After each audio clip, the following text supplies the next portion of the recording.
Signore, noi ti adoriamo di fronte a questo mare che tu anche per noi hai creato. Ti ringraziamo per averci donato con la vita, la passione per le cose buone, belle e vere. Ti offriamo ancora le nostre giornate di lavoro, di riposo, di servizio.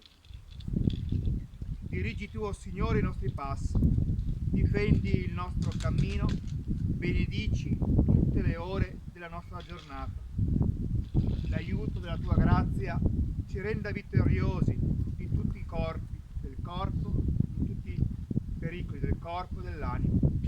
A noi dona, o Signore, un cuore semplice, che non si ripieghi ad assaporare le proprie tristezze, un cuore fedele, generoso, che non dimentichi alcun bene e non servi a raccogliere alcun male, un cuore grande, che nessuna ingratitudine possa chiudere e che nessuna indifferenza possa stancare.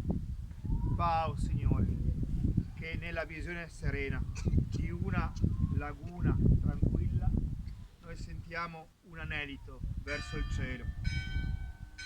Nello sconfinato orizzonte del nostro mare, che noi vediamo lo splendore della tua bellezza ed onnipotenza. Fa, o Signore, che nella solitudine della notte noi sentiamo la tua presenza. Amen. Parti attenti! Casa bandiera!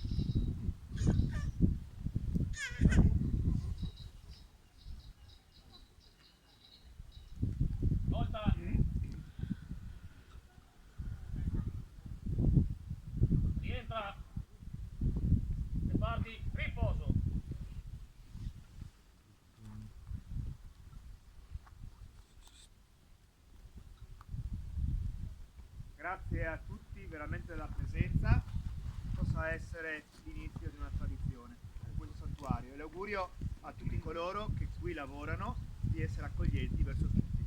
Buona giornata e buona festa a tutti. Grazie.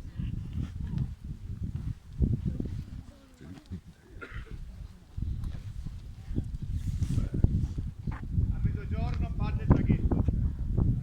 Dove si mangia? Mangiate le onde.